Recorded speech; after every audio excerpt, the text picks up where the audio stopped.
नमस्कार सर्वांना, मी प्रांजली तुम्हा सर्वांना गणेश चतुर्थीच्या खूप खूप शुभेच्छा। माझ्या सुद्धा घरामध्ये गणपती बाप्पांची स्थापना झालेली आहे। मी जो तुम्हाला काल मुहूर्त सांगितला होता की 11 ते 1:30 वाजेपर्यंत, तर या मुहूर्तामध्येच मी गणपती बाप्पा घरामध्ये आणले आणि त्यानंतर त्यांची प्राणप्रतिष्ठा सुद्धा केलेली आहे। आणि जो मंत्र मी तुम्हाला प्राणप्रतिष्ठेचा सांगितला होता तर तो मंत्र बोलून गणपती बाप्पा मध्ये आपल्याला प्राण आणायचे असतात। तो मंत्र म्हटल्यानंतर देवत्व येत असतं। तर तो मंत्र सुद्धा अगदी म्हणजे व्यवस्थित जसं मी तुम्हाला सांगितलं साध्या सोप्या पद्धतीने त्याच पद्धतीने माझ्या घरामध्ये पण गणपती बाप्पांची स्थापना झालेली आहे। आणि आता आजपासून 17 तारखेपर्यंत 10 दिवस गणपती बाप्पा आपल्या घरामध्ये आहेत। बऱ्याच जणांच्या घरी 7 दिवस, 5 दिवस किंवा 2.5 दिवस, जेवढे काही दिवस गणपती बाप्पा तुमच्या घरामध्ये आहेत, तरी तुमच्याकडे समजा 5 दिवसांचे बाप्पा असतील, 7 दिवसांचे बाप्पा असतील, पण खऱ्या अर्थाने गणेश उत्सव हा जो आहे तो 10 दिवसांचा, गणेश चतुर्थी पासून ते अनंत चतुर्दशी पर्यंत। तर ह्या 10 दिवसामध्ये जे गणेश तत्व जे असतं ते आपल्या आजूबाजूला वातावरणात या पृथ्वीवर जे असतं ना, ते नेहमीपेक्षा 1000 पटीने जास्त गणेश तत्व जास्त ते उपलब्ध असतं।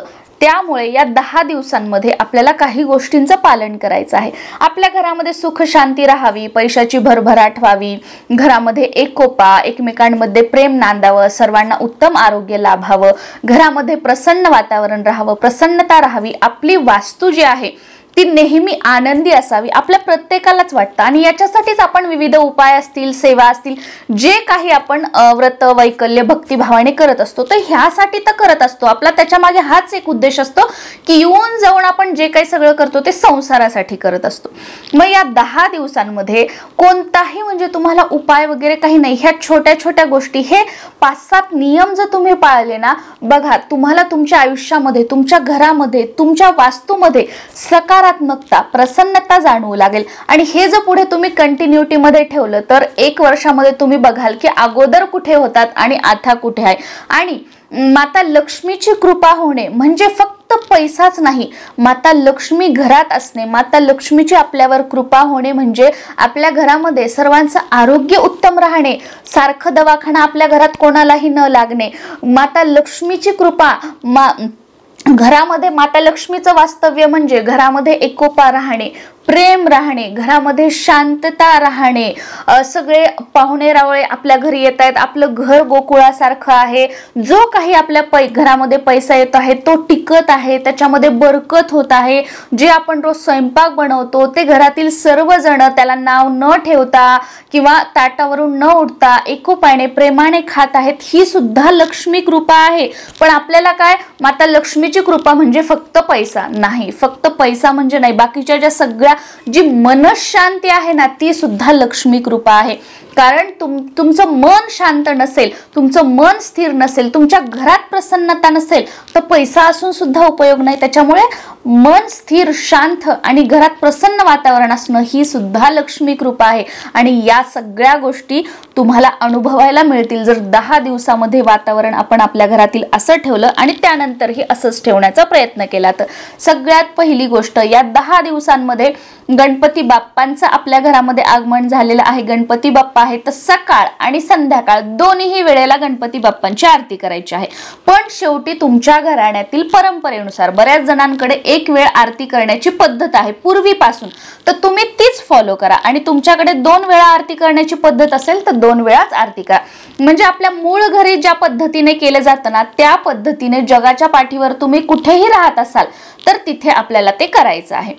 ते दुसरं म्हणजे दररोज गणपती बाप्पांना नैवेद्य दाखवायचा आहे। दररोज मोदकाचाच दाखवावा का, तुम्हाला जर शक्य असेल तर सोन्याहून पिवळं खूप चांगलं आहे, रोज आपल्या हातांनी मोदक बनवा, त्याचा नैवेद्य दाखवा, तो घरातील सर्वांनी मिळून मिसळून तो गणपती बाप्पांचा प्रसाद आशीर्वाद म्हणून ग्रहण करा, खूप छान आहे असं केलं तर। असं म्हटलं जातं जेव्हा आपण आपल्या हातांनी नैवेद्य बनवतो तर त्यावेळेला आपल्या हाताच्या ज्या दुर्भाग्याच्या रेषा असतात तर त्या सौभाग्यामध्ये बदलतात, दुर्भाग्य पुसल्या जातं, त्याचं सौभाग्यामध्ये रूपांतर होतं असं म्हटलं जातं। त्याच्यामुळे कधीही देवाला दाखवण्यासाठी प्रसाद, मिठाई वगैरे बाहेरून विकत आणू नका, ते आपल्या हाताने बनवण्याचा प्रयत्न करा। तिसरी गोष्ट म्हणजे दररोज सकाळी लवकर उठा, कारण सकाळी लवकर उठल्याने आपला दिवस खूप मोठा मिळतो, आपली चिडचिड होत नाही, प्रत्येक काम वेळेवर होतात. ह्या 10 दिवसात तरी प्रत्येक काम वेळेवर करण्याचा प्रयत्न करा. नाहीतर अंघोळ करताय 10 वाजता, धुणं धुताय 4 वाजता, 6 वाजता तुम्ही जेवण करताय, अशा गोष्टी करू नका. याच्यामुळे ना दरिद्रता घरात येते. आपल्याला आपल्या घरातून दरिद्रता बाहेर घालायची आहे. मग आता लक्ष्मीला आपल्या घरामध्ये स्थिर करायचं आहे. त्याच्यामुळे सकाळी लवकर उठा. दररोज घराचं मुख्य प्रवेशद्वार भलेही फ्लॅट असेल, मी स्वतः या गोष्टी करते, ते मी तुम्हाला सांगते. मी ना आपण लक्ष्मी पूजनाच्या वेळेस बघा छोटासा देवघरासाठी झाडू आणतो, तर मी तसा छोटासा झाडू मुख्य प्रवेशद्वार झाडायला आणून ठेवलेला आहे. कारण एवढं मोठं मग आपण कुठे ठेवणार, काय करणार, फ्लॅटच्या समोर थोडीशीच, मग त्याने झाडायचं. एक स्प्रे बॉटल मध्ये तुम्ही पाणी, त्याच्यामध्ये थोडंसं गोमूत्र, थोडीशी हळद टाकून ठेवा, थोडंसं कापूर क्रश करून टाका बारीक करून. हे पाणी तुम्ही दरवाजामध्ये स्प्रे बॉटल मध्ये भरून स्प्रिंकल करा. अंगण असेल तर सांगायचा काही विषयच नाही. तर या पद्धतीने तुम्ही करू शकता. करायचं म्हटल्यानंतर आपण काही आपलं मुख्य प्रवेशद्वार चांगलं सजवलेलं, सकाळ संध्याकाळ दरवाजामध्ये या पद्धतीने झाडून काढून पाणी स्प्रिंकल करून दारामध्ये रांगोळी काढा. रांगोळी म्हणजे खूप भलं मोठं डिझाईन काढायला पाहिजे असं नाही. साधं जे स्वस्तिक वगैरे जे काही असेल ते काढा. या 10 दिवसांमध्ये दररोज उंबरठ्याला हळदीचं लेपन करा. मी सुद्धा आज सकाळी हळदीचं वगैरे लेपन करून गणपती बाप्पांना घरामध्ये आणलेलं आहे. तर दररोज हळदीचं लेपन करा, दररोज उंबरठ्याची पूजा करा. कारण तिथूनच माता लक्ष्मी, तिथूनच सुख समृद्धी, तिथूनच ऐश्वर्य, तिथूनच नवनवीन संधी आपल्या आयुष्यामध्ये, आपल्या घरामध्ये येणार आहेत. त्याच्यामुळे दरवाजा आपला सुशोभित करा. दररोज न चुकता रांगोळी काढा. दररोज सकाळ संध्याकाळ दरवाजामध्ये अगरबत्ती लावा. संध्याकाळी दिवे लागण्याच्या वेळेला मुख्य दरवाजा थोडा वेळ उघडा ठेवा. त्या वेळेला दरवाजा उघडा ठेवून आपल्या गणपती बाप्पांची जी आरती आहे ती करा. एक आपल्या मनीचा भाव की गणपती बाप्पा म्हणजे माता लक्ष्मी त्यावेळेला येते, आणि त्याच वेळेला आरती जी आहे गणपती बाप्पांची ती सांजेच्या वेळेला करण्याचा प्रयत्न करा. त्याचबरोबर घरामध्ये मोठ्याने बोलू नका. या 10 दिवसात वादविवाद करणं टाळा. पिरियड्स कोणाला आले तर ते पाळा. सुतक वगैरे आलं तर ते पाळा. काही हे सगळं असं कालवू नका. घरामध्ये नॉनव्हेज वर्ज्य करा. तामसिक भोजन म्हणजे कांदा लसूण रोजच्या स्वयंपाकामध्ये वापरू नका. कांदा लसूण न वापरता 10 दिवसात स्वयंपाक करा आणि तो खा. बघा हाही स्वयंपाक खूप चविष्ट लागतो, खूप चांगला लागतो. माझ्याकडे तर आता मी एवढं नाही, पण माझी आई, सासू वगैरे, मामी, आजी सगळेजण ना चातुर्मास पाळतात. तर एवढे दिवस आमच्याकडे कांदा लसूण म्हणजे खाल्ला जात नाही, तरी सुद्धा स्वयंपाक खूप टेस्टी लागतो, खूप चांगला लागतो. तर या पद्धतीने हे पाळा. कोणाची निंदा नालस्ती करणं टाळा. कोणासोबत भांडणं करणं टाळा. कोणाचं वाईट व्हावं हे विचार करणं टाळा. ह्या छोट्या छोट्या गोष्टी टाळल्याना बघा आपल्या घरामध्ये तुम्हाला स्वतःमध्ये सुद्धा प्रसन्नता आणि खूप छान फिलिंग तुम्हाला आतूनच यायला लागेल. आणि हे 10 दिवस गणपतीचा जो कोणता तुम्हाला मंत्र येतो, गणपती अथर्व शीर्ष असेल, गणपती स्तोत्र असेल, सकाळ संध्याकाळ तुम्ही म्हणा. मुलांकडून ते म्हणून घ्या.